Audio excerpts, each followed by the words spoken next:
What is happening, people, and welcome back to the channel. Just having a little bop away there to myself. Hope you're all good. I am, of course, Jimmy, as it says here, and this is G.A.R. We have a star of the show that joins us every week for this show. It is Gaz, our resident assistant referee.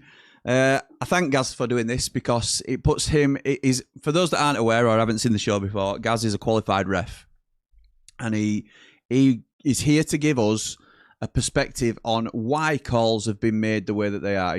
We're not here to criticise referees per se. We're here to discuss the big decisions that have gone on in the week prior in the Championship. So usually what we're going to start doing, we're going to have 3 big decisions every week that we cover. We're going to have a call of the week like we had last week, which is where we are recognising an official, whether that's the man in the middle or whether it's the assistant referees or even the fourth that's stood out for having a really good call. And also we're going to update you every week on one of the law changes. So there's been several subtle law, some more subtle than others, but several law changes that have come in this season that we might not be aware of. So Gaz is here to explain all the rules. So without any further ado, welcoming in the man in black, the man himself. It's Gaz Dunn. How's it going, pal? Yeah, it's going well, Jimmy. Hope you're well, mate. Busy today, though. Yeah, we've both had busy days, haven't we, mate? But that's how we like it. That's how we like it. I mean, if people knew how scrambled some of these things were behind the scenes afterwards, then you know it's an eye opener, isn't it? So I had, but just to pull the curtain back, I prepared this show last night. Gaz sent me the decisions through that he wanted to talk about today. Because obviously, I can have some decisions that I like, but ultimately, it's what Gaz thinks is a worthwhile talking point. So he reviews a lot of the controversial decisions or big talking points over the weekend. He'll send me through the decisions. And I couldn't get specific incident-related photos because I'm just looking at Google and everything else that you can find. Gaz has his ways, let's just say that, of finding more specific photos of the specific incidents. So you sent me them through, what, about 15 minutes ago, pal? Yeah, something like that. Literally going on every... I think I watched the extended highlights on YouTube, Wolves site, everything to try and get hold of them. Because I get predominantly my stuff off ITV's highlights. Nice. Good to know. Good to know. So that's where I get most of them. But then I'm on YouTube trying to find the clip. That's interesting because I didn't know whether because you obviously get access to other bits as well that we won't get access to, that we're not going to propose to show or anything like that, but I didn't know where you got your screenshots from that you sent me through, but it's literally just trawling through extended highlights, is it? Is that where you've done it? Yeah, there's one thing I'm not allowed to do is I'm not allowed to share anything that is on that I get sent, for example. Yeah, official official stuff. I'm not allowed to ProRef share it.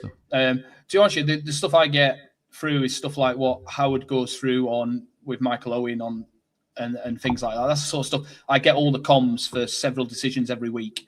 I do get that, but I'm not allowed to share it. Obviously, Howard then goes around and picks out what he wants to share and what he thinks he's really good talking he's about. The gaffer, so he gets to make he gets to make those calls. Well, thank you for joining us again, Gaz. So, we'll go through what the first. Well, firstly, what did you think to the week in the Championship? Did you think it was a fairly controversial week? Did you think it was a good week for officials or game flow? How did you find it this week? Yeah, so watching it tonight, I think it was fairly good again this week. I think that's 2 weeks, and I was actually speaking to somebody else, Christian actually, who you do know, and he said he was talking about the Premier League. I know we're talking about EFL, but he said the officials done really well this week. Good. And that was on Sunday. He said that to me. So I think generally, and we've got the best officials in the world. And today, to be honest with you, when I was going through these decisions that we're going to discuss, some of them you'll think, well, that's not a big decision. It's because I want to explain the reasons why decisions came. Don't get me wrong, when it's an obvious red card, for example, there's no point in discussing it because every referee, fan, pundit knows it's a red card. And that, but some of those that are a little borderline and in the grey area, they're the ones who want to explain why the referees get to them decisions. Not so if they're right or wrong, just how they get to them. Top man. Right then, Gaz. So, first decision is this one. What are we looking at here then, Gaz? So, just sort of a bit of context on the game. At this point, this is literally the last incident of the half. Wolves are 1-0 up at this point. And this is Wolves at Preston, isn't it? Yeah, there was a Preston. So the ball, believe it or not, is in play, and it's just about to trickle out for a goal kick, and it is. I'm just checking my notes now. Hughes. It is Andrew Hughes. Gomez who's got a potential to get to the ball. There's a potential, and there's a little touch by Hughes on his left shoulder, and there is a little bit of contact. There is. Is it a normal football contact? No. Is it excessive? I don't think so. And also, is it impactful? I don't think a player goes down like this from this sort of contact. And the referee's in a great position. The assistant referee is in a great position as well for this, because the assistant referee will be right down on the touchline for this, looking for that ball in and out of play. And they'll both be looking straight at this. They'll see the arm go up, and there will be a discussion, in my opinion, about was there anything there? Was there any impact? Was it excessive? And they've both gone no, and I support that. In my opinion, I wouldn't give a penalty here. It's minimal contact. Yes, not every time somebody puts their arm on somebody, is it a foul? It isn't. I wouldn't give this anywhere on the field of play, personally, because that's what people ask me a lot. Well, if it's a foul anywhere else, if it's on halfway line, that's given. Yeah, that's what they'll say, isn't it? Yeah, that's what they'll say. And yes, sometimes that is the case, because when we're giving penalties as referees, everyone needs to know it's a penalty, or it needs to be more impactful and more excessive. Because let's be honest, what's the next thing that's going to happen? You're going to be hitting a shot a goal from 12 yards, and we all know about 85 to 90% of penalties going. Yeah. So when it came to this, I wanted to show this one because I wanted to show that every bit of body contact means it's going to be a penalty. And people will ask for this. He was asking it because Gomez goes to Hughes as he's walking off and goes, "You know what you did. You know what you did." Yeah. There's no doubt that he's touched him and gave him a little, and I mean little pull. If anything, it's very quick. It's not what we call excessive. It's not sustained, and that's the big one for me here. It's not a sustained pull, and therefore I don't think it impacts play, and therefore no penalties in my opinion, and that's what the officials gave on the day. I find this really interesting, Gaz, because obviously we're in a bit of a sticky spot on this show in one sense, because we can't play the full clip for obvious reasons, because they're copyrighted and things like that. So we can only show stills of what's gone on. And this is where I think the grey area is for some fans, because if I'm a Wolves fan, say Wolves went on to win this game, obviously, but say Wolves had drawn the game and they're going back and playing, silly about this should have been a penalty, the officials are corrupt, blah, blah, blah, blah, blah, whatever they want to say about it, because they feel aggrieved this should have been a decision.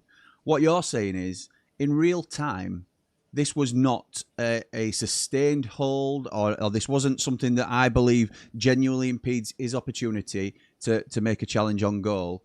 You look at the still, and it does look like he's got hold of the back of his neck, he's pulling his shirt down, and the context isn't there, is it? So I think that's sometimes what goes against the officials. Because if we were to see this and we didn't know the context around it, you might look at it and think, looks like he's been fouled in box there. Yeah, no, I totally agree, and this is why when everyone goes on about VAR and that, we don't just look at a still. Officials don't just look at a still, because you've got to see the impact, you've got to see the speed, you've got to see all that. You can't just look at a still. You'll see a still and it'll just be a glancing blow sometimes. It'll just be glancing. And a prime example of that, if you saw a still of the challenge in the Premier League this weekend, I can't remember who it was. There's a challenge gone in. It's not a red card. He gives a yellow card. VAR look at it. It's a glancing blow. But if you stop the still, it might be a different conversation. That's right. Okay, really interesting that, Gaz. Thank you, my mate. So it's a well done to the officials on that decision, because and we're neutrals in this. We don't lean towards Wolves or Preston at all. It's purely looking at the decision by the referee, and Gaz is saying he would have agreed in this instance with the officials. It's just giving a little bit of context as to how they have to think about things, really. So, nice one, Gaz. Thank you for that insight, mate. Second decision of the week that we're going to review. Speaking of yellow cards or keep whatever it might be that we're talking about, what is this that we are looking at here, Gaz? So this is a potential dog sore, first of all. Dog show, for those that aren't aware, is denying of a goal-scoring opportunity. Yeah.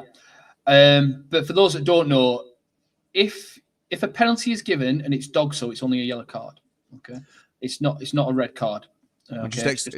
Just explain, pal, that this is Southampton versus Stoke, isn't it, on Saturday? Yes, and this is the Ingleson second yellow card incident. Yeah, it is. Okay. So for context of the game, it's the 93rd minute as well. So it's later. So Ingleson gets booked early on in the game for commotion and just basically reacting to Southampton getting the ball, proper handbag stuff, in the penalty area, and he gets cautioned for that. Correct decision. Yeah. Now this, I'll come back to something else in a minute, but this, as you can see, that push happens in the penalty area as well. He gives him a little nudge outside. He then gives him another nudge in the penalty area, straight in his back. Has to be a penalty, 100%. Gives him a shove. Has to be a yellow card because the next thing he's doing is striking at goal. Therefore, red card. 2 yellows equals a red. No appeal. And I'll come on to why I'm talking about. There's no appeal for a second yellow card. There's no process for a second yellow card. However, I've watched this back through the start of this phase of play all the way through, and there is a very, very, very tight offside. Very, very tight. And if I was the assistant on the day, I don't raise my flag. It is that tight. To see that with the naked eye is really, really difficult. And trust me, when we're there as assistant referees, the fine margins, and you've seen it.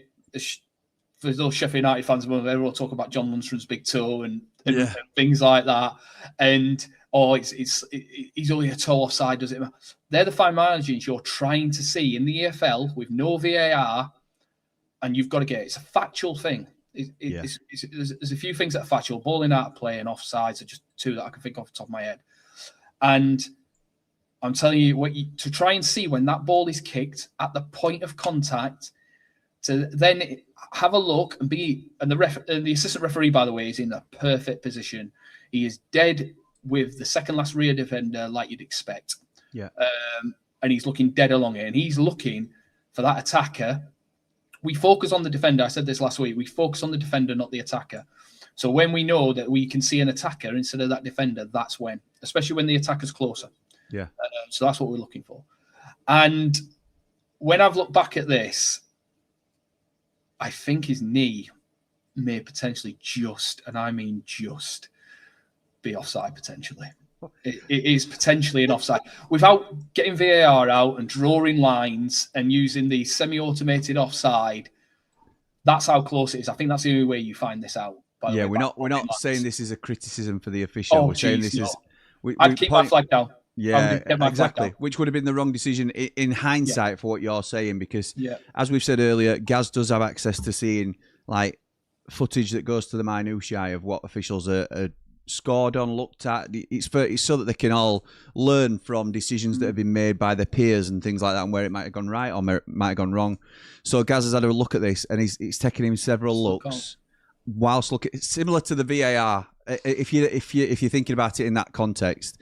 Gaz has essentially played VAR in this scenario, and he's only, without the ability to draw lines on, he has only just come to the conclusion that I think it's just offside, which would have meant that the attacker is called offside as opposed to it being a legitimate phase of play, and then the Ingleson red card and subsequent penalty is not given. So it's a real interesting, another one where you'd say, perhaps if VAR was in the Championship, that doesn't happen. And Ingleson is available for Stoke's next game. And it probably doesn't change the outcome of the game, but it certainly raises some eyebrows, doesn't it, Gaz? So really interesting that. Really interesting. Because like you say, it's not the incident per se that we're questioning. It's the build-up. And has something, albeit very understandably, but has something been missed? And that is how tight some of the calls are at this level. I would, just to put a bit of context, I would probably say he's half of my phone offside. If that, I'm talking the minutest. And even then, I'm looking at this, and I might be wrong. He might be onside. If you draw lines, he might be onside. Yeah. But what I'm trying to say is, this is how tight these decisions are. this could quite easily be onside or offside. It is that tight. Like I say, I've managed to slow it down. I've got the kick of the ball of when it's exactly happened. Yeah. And I cannot still be 100% certain by just looking at it once and going, yeah, he's offside or he's onside.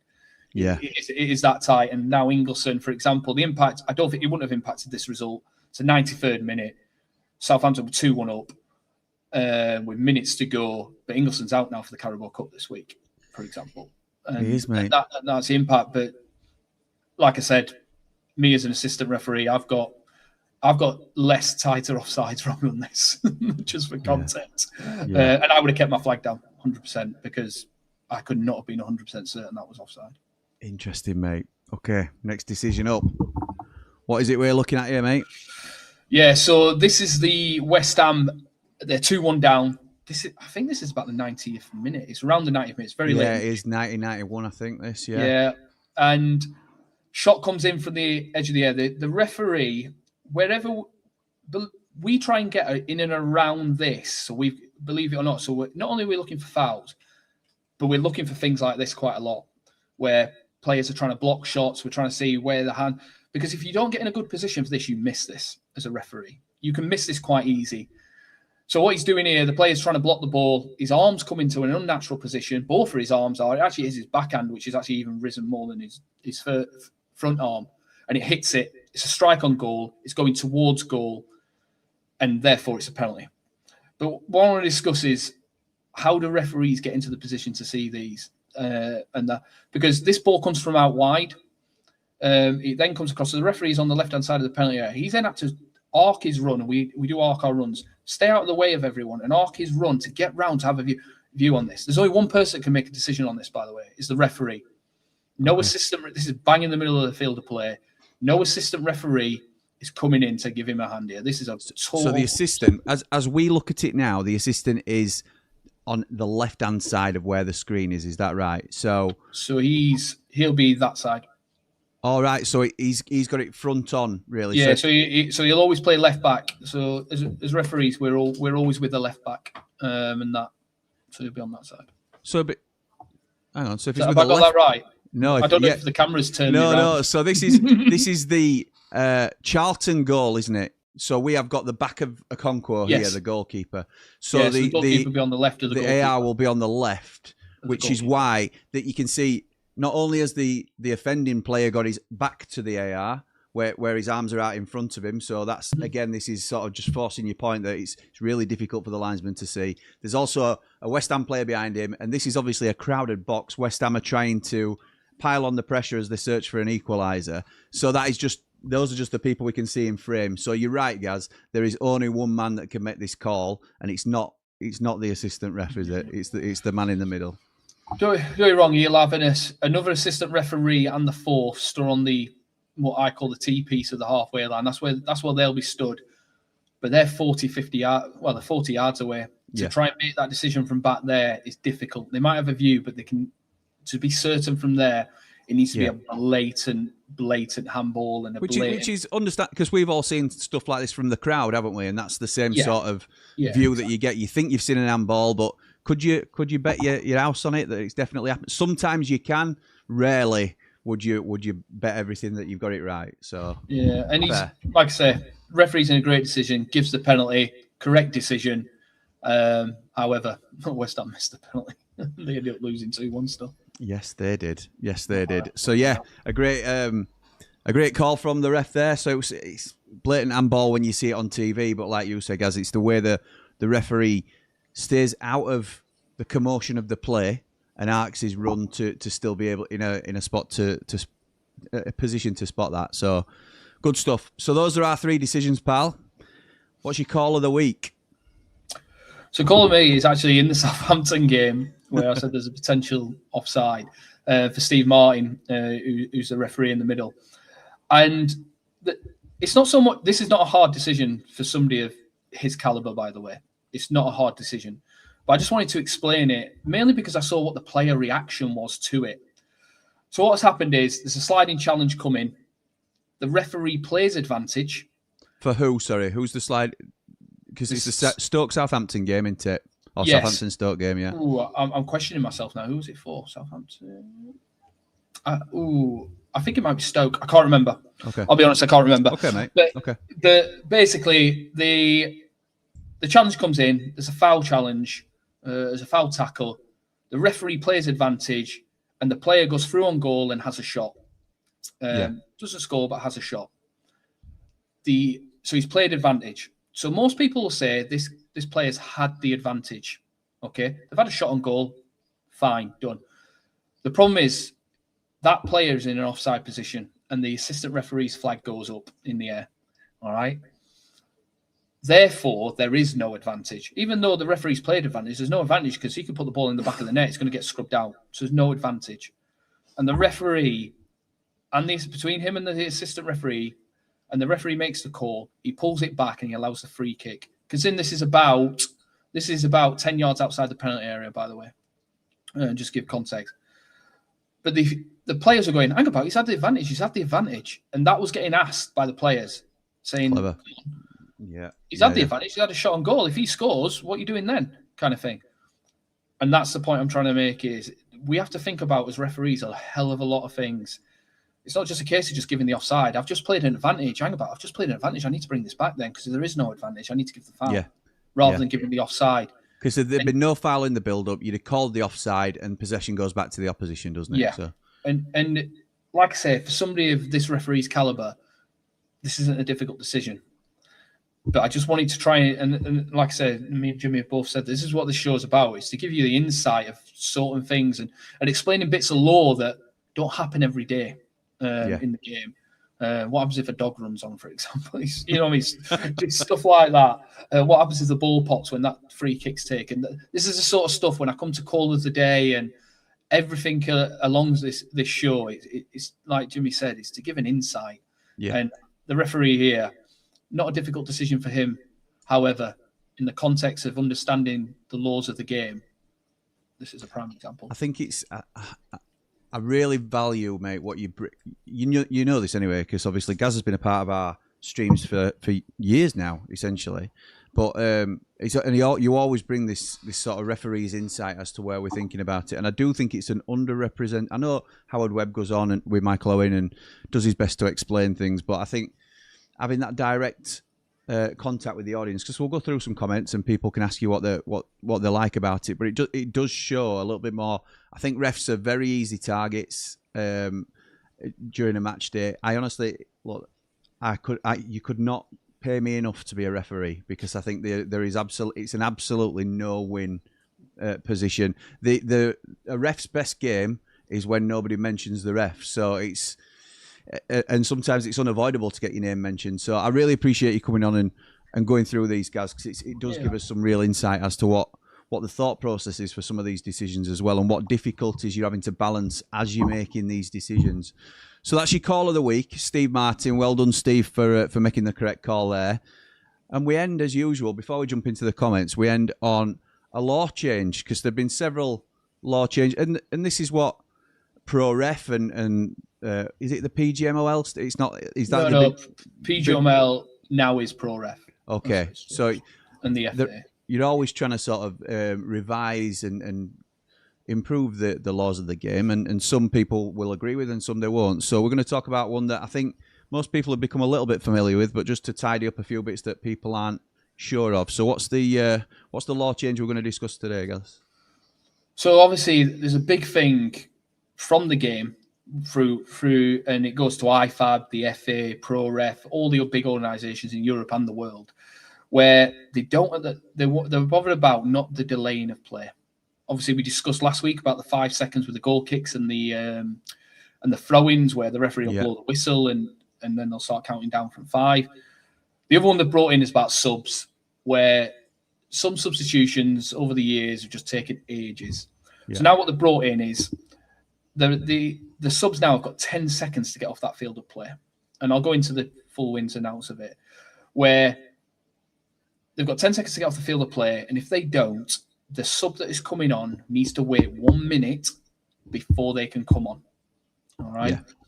Which is a long time in football. Everyone knows it takes a second to score a goal. And if this is your centre half, for example, you're in trouble.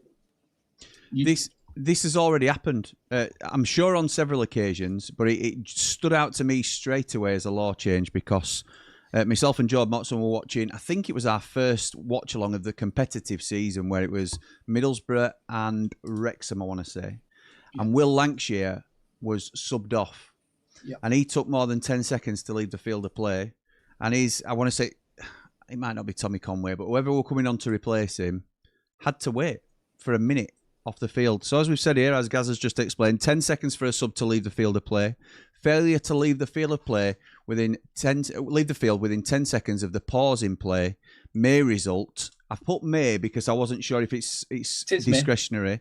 In the replacement player having to remain off the field for a further 60 seconds. Yeah. So again, a little bit like the throwing countdowns from the ref. It'll be, you might get away with 12 seconds, but you're pushing it. You're pushing it. So yeah, it's also that it's because there's exceptions to it. And there's actually exceptions to it. One of them, let's be honest, if that player's getting stretchered off on a stretcher, yeah. Come on. You're not going to say, come on, get running. 8, or if they've got 9. Exactly. Come on, St. John's, you need to move faster. Yeah. We're not going to do that. Okay? We're not going to do that. So that's one of them. All right? Yeah. The other one is a safeguarding issue. If you've got a player under 18, they're not allowed to go off on a different boundary. They have to come off there. All right? Because it's just a safeguarding thing. So if you've got players under 18, they're not privy to this law. Also, safety and security. Let's be honest. If it's Rangers versus Celtic, for example, I'm not expecting a player to go off right in front of the Rangers fans at Celtic Park. Yeah. It's some of the stuff that may, but that'll be at the discretion of the referee, depending on the safety brief delivered, everything like that. Okay, so they're the exceptions, but there's also a bit of other added bits to this. So, for example, they're making a triple substitution. It's not when you put that first board up, because then you're not delaying. That first player that's coming off can take 30 seconds if he wants, because lo and behold, there's going to be another 2. Yeah. You know what I mean? Yeah. It's 10 seconds from when the board last goes up for the last substitution. Okay, that's when the 10 seconds starts, and that's the one that people need to be aware of. And you say don't think just because that first board goes up, it's not that. And you say 30 seconds. Correct me if I'm wrong. Again, this is 10 seconds. Sorry. 10 seconds. No, but this is what we're here to clarify, really, guys. In terms of when a sub is made, like a cluster of subs or one sub in particular, is that an automatic sort of addition to added time, or is it a guesstimate? What are we working with there? It's dead on when it comes down to timings. It's dead on. So, in fact, I might have a screenshot of it here, Jimmy. So while we're at it, I'm just trying to find it. I've definitely got it because it's the same thing when I've wrote down my notes because I spotted it when I was going through it. So if you bear with me so the things are, so goals, for example, it's added time to clock starts after 30 seconds. So you get 30 seconds to score a goal. All right. Okay. And then whatever it is over that, we'll add on. Okay. So so for example, you get into the 90th minute of a game and there's 3 minutes being added already. Yeah. But you score bang on that 90 minutes. You get 30 seconds to celebrate the goal and get reset, if you like. Yeah. If you reset within that time, then the clock is at 90 minutes and 30 seconds, then you're still playing to 93 minutes. Yeah. But if you spend a minute celebrating, then your 30 seconds gets, so it'd be 93:30, roughly around that sort of. I know it wouldn't be as pedantic as that, but it's that sort of thing that we're working to. Is that right? Yeah, that's totally it. And just, the other things are subs are like in this occasion, it's the exact moment. So as soon as the referee blows that whistle, to when that sub is complete and the game's restart, that is the exact time. That's the exact time we'll add on. So we'll stand there as full official and we'll have a card, and the clubs they're all over stoppage time naturally. Additional time, as I say. So for example, if in the 20th minute there is an injury, and we have to stop the game. An injury is exact time as well, by the way. Yeah. And the referee stops it and the physios come on. Me, as if I was AR2. So AR2, for those that don't know, is the person that's opposite the dugouts. That's AR2. We'll have started their watch and we'll then stop their watch when play resumes. They then feed that back into the fourth official, and the things you'll write is 20th minute injury to player free, 2 minutes 10 seconds, for example, and that'll be written down. And then at the end of the game, for all them stoppages, end of the game, end of that half, when all them stoppages have happened and they've all been added up, you'll add it up, and that's what goes up on the board. Wow. Okay. So you write it down because we evidence base it. Because clubs will go, hang about, where you got 7 minutes from? I'll go from here. From here. I bet that happens quite regularly, doesn't it? It does. Some clubs ask more than others. Yeah. Depends if it's controversial or not. I won't put you in a position, but I'd love to know a couple of clubs because, well, I just want to know what my club's like, to be fair. So anyway, we can get on to that. Gaz, thank you so much with those law changes. I'm just going to finish off. We'll jump into the comments, see what people are saying, because there might be a couple of rogue shouts in terms of asking you some questions. Thom starts us off tonight by saying, I don't know why it's not come on. I bet I know what I've done here. Let me have a look. There we go. Thom says, good evening from sunny Darwin, gentlemen. Hope you're both well up the blades. Good evening, my mate. Dave Morwood says, evening, Jimmy and Gaz. This is a top-class show, and the insight we get from it is top-class. Thanks to Gaz, he makes it easier to understand how and why the decision was reached. Up the Ramble, up the Gaz, up the Jimmy Smith EFL, like and subscribe. Thank you, my mate. Up the Gaz. Thank you, my mate. Dawn says, good evening, Jimmy and Gaz. Hope you're both well. Gaz, is there an age limit for referees to start as a ref or to retire? No, there isn't. The only one that I'm aware of that I believe is in, and I don't know the age, to go to UEFA or FIFA, there's an age limit. So to be on that, because let's be honest, they want some longevity in you. There is an age limit for that.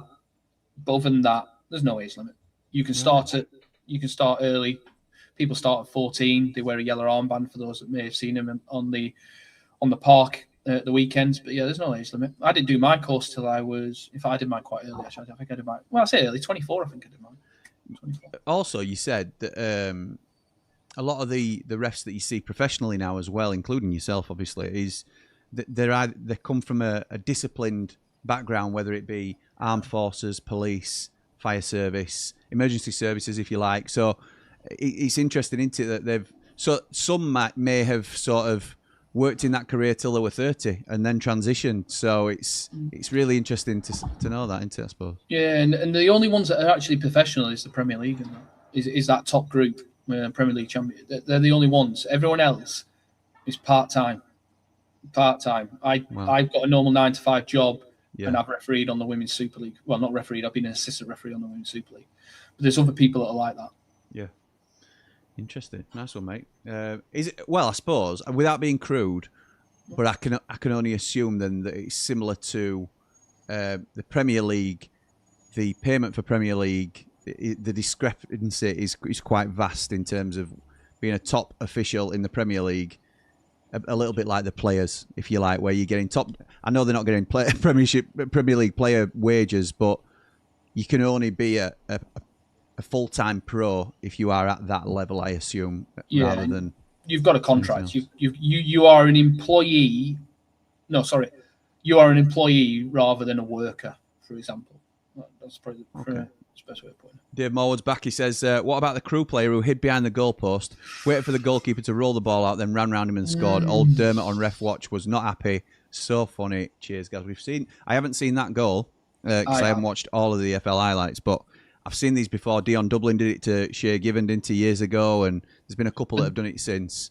The difference with this one is it's a goal kick. Oh, is it? So it's a goal kick. It's either a goal kick or a free kick. It's one of the two. I can't remember which one it is. But it's a restart of play. It's not because he's got his hands in. He's got it in his hands and he's put it down. Right. Okay. And this is why Dermot's gone a bit. I get what he's saying. The player's not 10 yards from the ball. Yeah. So that's Dermot's take on it, and I can see why. I think referees, in my opinion, will be proactive on this for a few weeks at least. I don't think any player's getting away with this anytime soon. Interesting. I'll have to watch that back just to see what what's going on there. Tex says, are you or have you looked at that handball in the Birmingham game? I have. Birmingham Bristol City. I have. In my opinion, the player moves the hand towards the ball. This is for the penalty incident, isn't it? Yeah, I nearly picked this one over the West Ham one, to be honest with you.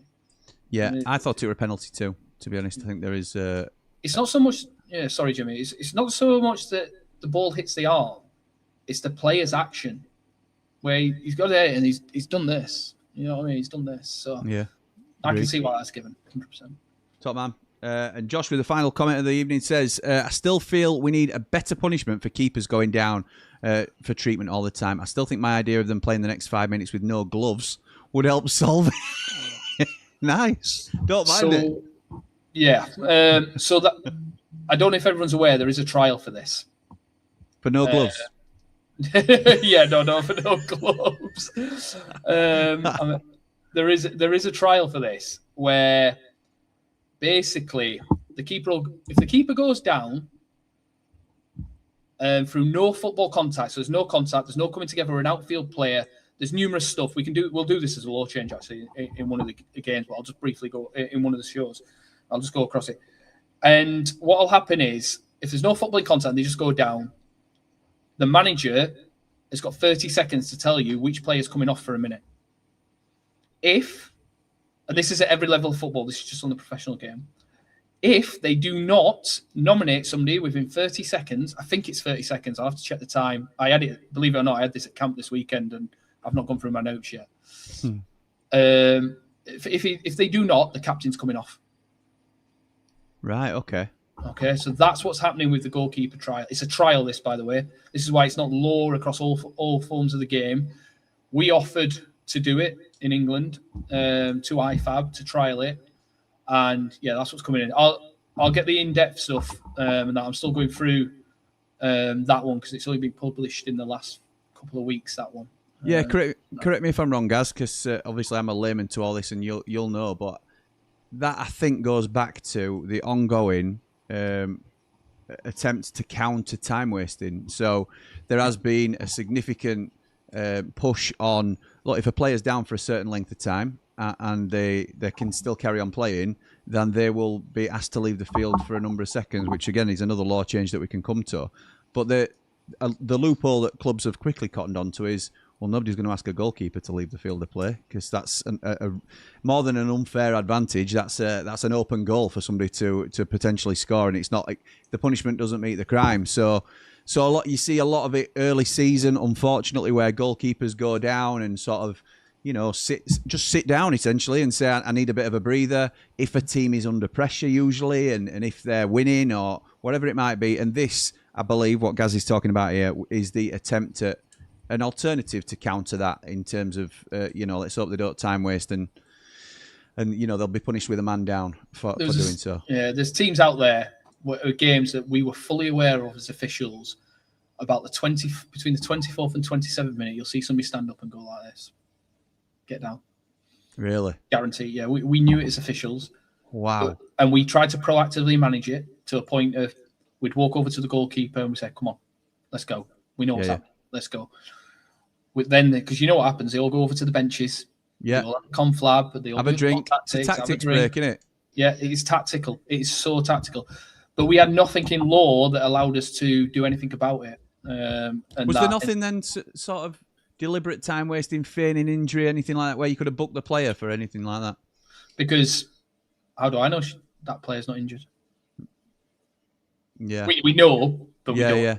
You know I suppose it's like in law, isn't it? You need beyond reasonable doubt. You need to know that an offence is taking place rather than balance of probabilities, isn't it? Yeah, so it's tricky, that really tricky. So, and this is again, if you give a club, a manager, anything like that, an inch to take an advantage, they're going to try and get one over on you. And you've got to, because of the money and the consequence that's at stake during the game, they're going to try and dupe the officials the best way they can, and that's just unfortunately part of the game. And that's what you're trying to cut out in terms of these revised laws and stuff like that. So it's always interesting. I love when we include these law changes because there'll be so many to go through, Gaz. You think, oh, well, there can't be that many. Well, the amount of subtleties that are there, then there might be. And it don't mean we can't go back over.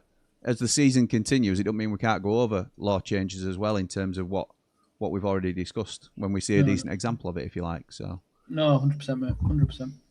Nice one, pal. And Tex has just come back saying, not the penalty, the goal that was disallowed for a handball. I thought it were offside. I believe it was offside. It was line. In fact, I wrote it in my notes as one of my clips. It was offside. It wasn't handball. The player was in front of the goalkeeper, and therefore stopping that goalkeeper getting to the ball or seeing the ball. Interfered with the goalkeeper, so it's offside. It's what we call line of vision. Yeah. It's like the Sheffield United. Don't. I knew that's why I was shuddering. Don't. It's the Harrison Burrows goal, ghost goal all over again. Okay, we're definitely ending it there because I can't. You've ruined it, Gaz. Unfortunately, you've ruined a good. Well, show. I'm putting that up. That I was supposed to. If it wasn't for work this afternoon, I was recording that, and that was going on the channel. Yeah, is that going to be your debut show? Yeah, so I'm just gonna. Yeah, that's going to be the debut show because I just want to show this is what this is about. So that's what it's going to be. That would have been up tonight. It still might be up tonight, if I get a chance to record it. Nice one. Because I want to re-record it.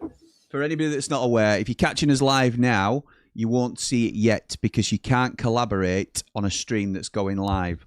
But after, once this is uploaded to YouTube, and it takes some time to process sometimes, so it might be the day after, but myself and Gaz, I'll collaborate with Gaz because Gaz has launched his own YouTube channel called Ref's Verdict, and he's going to put out independent shows that are going to be discussing either historical decisions that have gone beforehand or anything really in terms of, I mean, you might experiment with your content, mate. I don't want to speak for you, but just so if anybody wants any more from Gaz as a ref and giving his opinion on the game and certain decisions, then he's on Ref's Verdict. So so we'll be collabed together, and you'll be able to go over there and support him. I will be back again tonight on the Blades Ramble. We are doing a watch along for Blackburn versus Sheffield United in the Carabao Cup. Myself and Jordan Motson. I'll then be back with the fallout and the manager reaction, and then. Yeah, we're busy. We're busy. We're keeping busy. Back on this channel for those Championship fans that are interested in EFL Championship content. I'm back tomorrow night at 5 o'clock. I've got it penciled in as. I'm back at 5 o'clock for my live Championship predictions for the weekend coming. So, Gaz, anything further you'd like to add, my mate, before I let you go? No, I just hope that we can give people a bit of an insight and understand more. Yeah, thank you for all your positive feedback on the show as well. It's really good. I always sort of, I suppose it's against what you should be doing really as a content creator, but I always think about what I would find interesting as a consumer. So sometimes if something don't pop off straight away, you're like, oh, well, maybe that's not the best idea or things like that. I don't care whether it's to a degree, because if I think we're putting out interesting content, and this is something that we've talked about for so long in it, Gaz, that I find it fascinating, and some of the stuff you're educating me as well as entertaining me at the same time, pal. So thank you for doing that, mate. And yeah, we'll catch you all in the next one.